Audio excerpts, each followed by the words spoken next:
ክቡራትና ክቡራን የመቀለ ሴንትራል ተከታታዮች እንደምን አላችሁ? ዛሬ ሰኞ ግንቦት 24 ቀን 2018 ዓ.ም በትግራይና በአካባቢያችን የተከሰቱ ትኩስና አበይት መረጃዎችን ይዘንላችሁ ቀርበናል።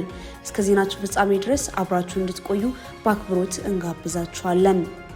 በዛሬው የዜና ጥቅል በትግራይ ክልል አሳሳቢ ደረጃ ላይ በደረሰው አስገዳጅ የውትድርና ምልመላ ዙሪያ ሳልሳይ ወያነ ትግራይ ያስተላለፈውን ጠንካራ የእምቢተኝነት ጥሪ፣ ለአንድ ሳምንት አስቸኳይ ስብሰባ ሲያካሄድ የሰነበተው የህወሓት ማዕከላዊ ኮሚቴ በከፍተኛ አመራሮች ላይ የወሰደው ያልተጠበቀ የማባረርና የቅጣት እርምጃ፣ ላለፉት 3 ዓመታት ታግዶ የነበረው አሁን ላይ ምክር ቤት ነኝ የሚለው አካል ያዋቀረው አዲሱ አወዛጋቢ የካቢኔ ሹመትና በፍትህ ዘርፍ ላይ ያሳደረውን ተጽዕኖ በዝርዝር የምንቃኛቸው ይሆናል። በተጨማሪም ዛሬ በመላ ሀገሪቱ መካሄድ በጀመረው 7ኛው አጠቃላይ ምርጫ በጸጥታ ችግሮች ምክንያት ሳይከፈቱ ስለቀሩትና የምርጫ ሂደት ስለተቋረጠባቸው የምርጫ ጣቢያዎች፣ ከውጭ በአሜሪካና በኢራን መካከል የተቀሰቀሰውን አዲስ ወታደራዊ ፍጥጫና የእርስ በርስ የአየር ጥቃት በጥልቀት የምንገመግምበት ሙሉ ፕሮግራማችን አሁኑኑ መከታተል እንድትጀምሩ እንጋብዛችኋለን። አብራችሁን ዝለቁ። ውድ ተመልካቾቻችን ለቻናላችን አዲስ ከሆናችሁ ሰብስክራይብ በማድረግና የዶል ምልክቷን በመጫን ቤተሰብ ይሁኑ። እንዲሁም ይህ መረጃ ለብዙዎች እንዲዳረስ ሼር በማድረግ አጋርነታችሁን አሳዩን። በትግራይ ክልል በተለያዩ አካባቢዎች በንጹሃን ወጣቶች ላይ እየተካሄደ ያለውን አስገዳጅ የውትድርና ምልመላ በአስቸኳይ እንዲቆም የፖለቲካ ፓርቲው ሳልሳይ ወያነ ትግራይ ሳውት በወጣው መግለጫ ጠየቀም። ፓርቲው ዛሬ ባወጣው ይፋዊ መግለጫ ያለምንም ይሉኝታ በትግራይ ወጣቶች ላይ እየተፈጸመ ያለውን ይህ አስገዳጅ ምልመላ ህዝቡን በተለይም ወጣቱን ለከፍተኛ ጭንቀት የዳረገ በመሆኑ ድርጊቱ የጭካኔ ወንጀል ነው ብሎታል። በዚህ ምክንያት የወጣቶች ስደትና የቤተሰቦች ስቃይ እየተባባሰ በመምጣቱ በክልሉ ከባድ ቀውስ መፍጠሩን አስታውቋል። ለሀገር ህልውናና ለጥበቃ የሚያደርገው ትግል በትውልድ ዘመኑ ጥያቄ ውስጥ ገብቶ የማያውቀው የትግራይ ህዝብና ወጣት ውድቀት ላይ ባለው የህወሓት አመራር እየተከናወነ ያለውን ይህንን የጥፋት ጉዞ በትግሉ ሊያስቆመው እንደሚገባ ፓርቲው ጥሪ አቅርቧል። የጋራ ምኞትንና መንግስትን ለመመስረት ሁሉም ወገን ትግሉን ማጠናከር እንዳለበትም አሳስቧል። ሳልሳይ ወያነ ትግራይ ሳውት ህዝብን ለከፍተኛ ስጋት የዳረገውንና ወጣቶችን ለስደት እየዳረገ ያለውን ይህንን አስገዳጅ የውትድርና ምልመላ ለማስቆም የፖለቲካና የዲፕሎማሲ ስራዎችን አስተባብሮ እየሰራ እንደሚገኝ ገልጿል። ጉዳዩ የሚመለከታቸው ዓለም አቀፍ ተቋማት፣ መገናኛ ብዙሃንና የሰብአዊ መብት ተሟጋቾች ሁኔታውን አውቀው ጫና እንዲፈጥሩ እየሰራ መሆኑን የጠቀሰው ፓርቲው በድርጊቱ ላይ የተሰማራው የህወሓት ኃይል ከዚህ እኩይ ተግባሩ እንዲታቀብና ድርጊቱን እስኪያቆም ድረስ የዲፕሎማሲና የፖለቲካ ትግሉን አጠናክሮ እንደሚያስቀጥል አረጋግጧል። በመጨረሻም ህዝቡ የጀመረውን የእምቢተኝነት እንቅስቃሴ አጠናክሮ እንዲቀጥል እንዲሁም የሰብአዊ መብት ድርጅቶችና ሌሎች ዓለም አቀፍ ተቋማት ተገቢውን ትኩረት እስኪሰጡት ድረስ ሁሉም ወገን አስፈላጊውን እንቅስቃሴ እንዲያደርግ ሳልሳይ ወያነ ትግራይ ጥሪውን አስተላልፏል። ህወሓት ከፍተኛ አመራሮችን አባረረ። ያለምንም ምህረት ተካሄደ የተባለው የውስጥ ግምገማ ተጠናቋል። የህዝባዊ ወያነ ሓርነት ትግራይ ህወሓት ማዕከላዊ ኮሚቴ ለአንድ ሳምንት ያካሄደውን አስቸኳይ ስብሰባ በማጠናቀቅ በከፍተኛ አመራሮች ላይ ጠንካራ የቅጣት እርምጃዎችን መውሰዱን በወጣው መግለጫ ይፋ አድርጓል። ድርጅቱ በአሁኑ ወቅት የገጠሙትን ፈተናዎችና የታዩበትን የአመለካከት ጉድለቶች ተከትሎ ከላይ እስከታች ባሉ አመራሮች ላይ ግምገማ ማካሄዱን አስታውቋል። ማዕከላዊ ኮሚቴው በመተዳደሪያ ደንቡ መሰረት ባካሄደው በዚሁ ጥብቅ ግምገማ በድርጅቱ መዋቅር ላይ ጠንካራ የቅጣትና የለውጥ እርምጃዎችን ወስዷል። በዚህም መሰረት በስራ ላይ የነበሩ 2 የስራ አስፈጻሚ አባላት ከነበሩት የስራ መደብ ሙሉ በሙሉ እንዲነሱ የተደረገ ሲሆን በእነሱ ምትክ ሌሎች 2 አባላት እንዲተኩ ተደርጓል።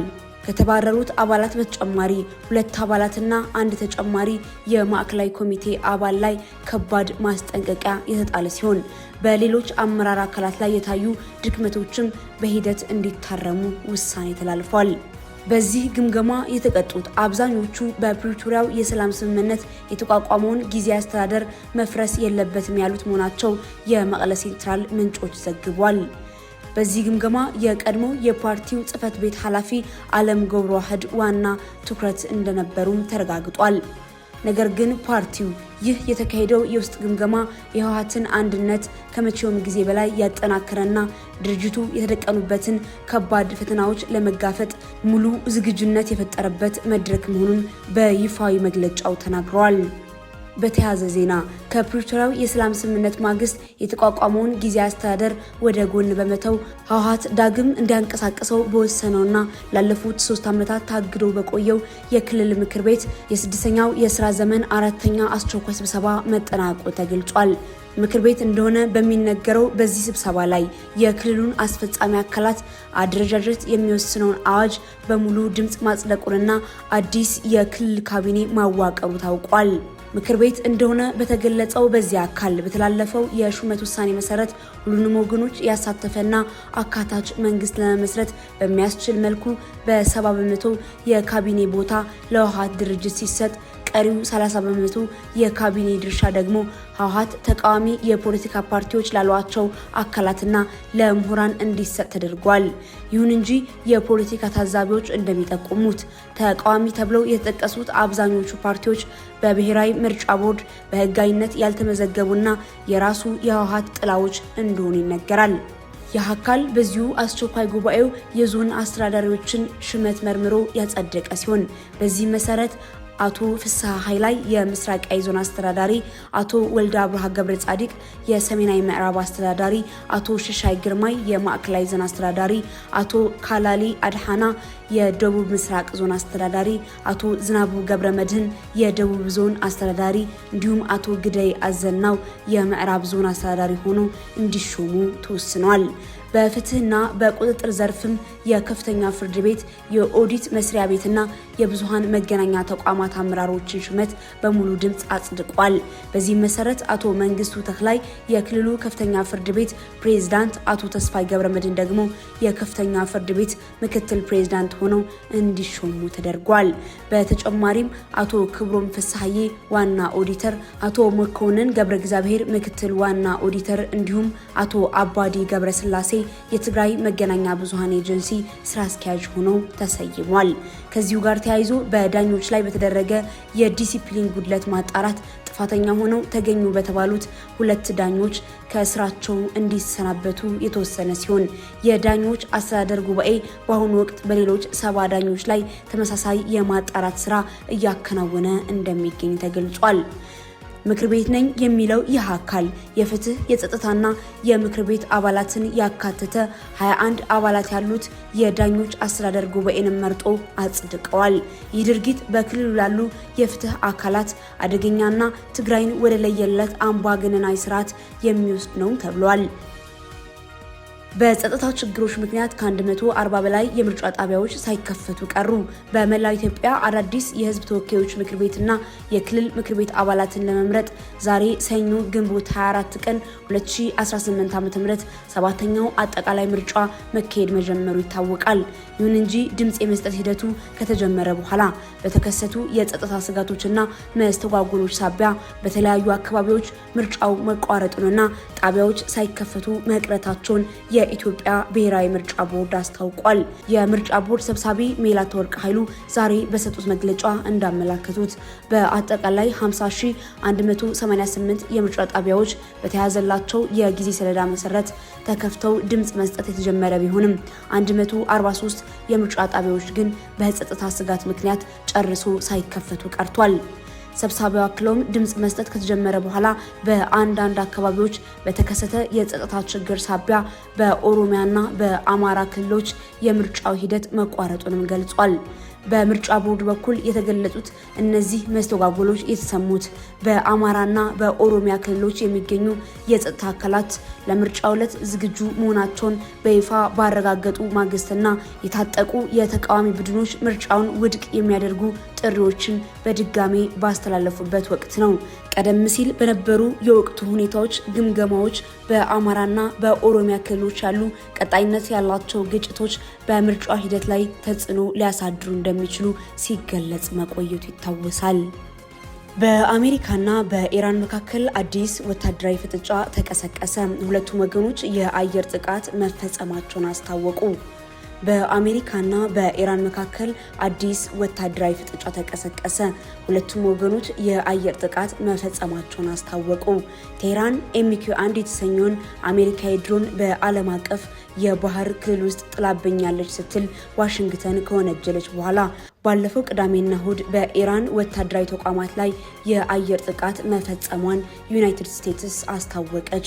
ኢራን በበኩሏ ለአሜሪካው ጥቃት ምላሽ ለመስጠት የአሜሪካ አየር ማረፊያን ኢላማ ያደረገ የአጸፋ ጥቃት የሰነዘረች ሲሆን ይህም ቀደም ሲል የተደረሱ የተኩስ አቁም ድርድሮች ባሉበት ወቅት የቀጠለውን ቀጠናዊ ግጭት ይበልጥ ያባባሰ የቅርብ ጊዜ ክስተት ሆኗል። የዩናይትድ ስቴትስ ማዕከላዊ እዝ ሴንትኮም ባወጣው መግለጫ መሰረት የአሜሪካ ኃይሎች በጎሩክና በቀሽም ደሴት ላይ የሚገኙ የራዳርና የድሮን መቆጣጠሪያ ተቋማትን ኢላማ ያደረገ ጥቃት ፈጽሟል። በጥቃቱም የኢራንን የአየር መከላከያ ስርዓቶች የድሮን እዝና ቁጥጥር ጣቢያን እንዲሁም 2 የጥቃት ድሮኖችን መምታታቸውንም ያመላክተው ሴንትኮም እርምጃውንም ኢራን ለፈጸመችው ጸባጫሪ ተግባር የተሰጠ ምላሽ ሲል ገልጾታል። ይህ የቅርብ ጊዜ ወታደራዊ ፍጥጫ በሁለቱም ወገኖች ጥቃት ምክንያት የካቲት 21 ቀን የጀመረውንና ለሳምንታት የዘለቀውን ከባድ ግጭት ተከትሎ በሚያዝያ ወር ላይ ደካማ የተኩስ አቁም ስምምነት ላይ ከተደረሰ ወዲህ በዋሽንግተንና በቴህራን መካከል የተመዘገበ ከፍተኛ ውጥረት ነው። ከዚያ ጊዜ ጀምሮ ሁለቱም ወገኖች ራስን የመከላከል እርምጃ ነው የሚሉትን ወታደራዊ ኦፕሬሽኖች ማካሄዳቸውን በመቀጠል እርስ በርሳቸው የተኩስ አቁም ስምምነቱን ጥሰዋል ሲሉ ሲወነጃጀሉ ቆይቷል። ውድ አድማጭ ተመልካቾቻችን ለዛሬ ያዘጋጅንላችሁ አበይት መረጃዎች እነዚህ ነበሩ። በወቅታዊ የትግራይና የቀጠናው ጉዳዮች ላይ ያላችሁን አስተያየት በኮሜንት መስጫው ላይ እንድታጋሩን እንጋብዛችኋለን። የምናቀርባቸው መረጃዎች በፍጥነት እንዲደርሷችሁ የዩቲዩብ ቻናላችንን ሳብስክራይብ ማድረጋችሁንና የደወል ምልክቷን መጫናችሁን አትርሱ።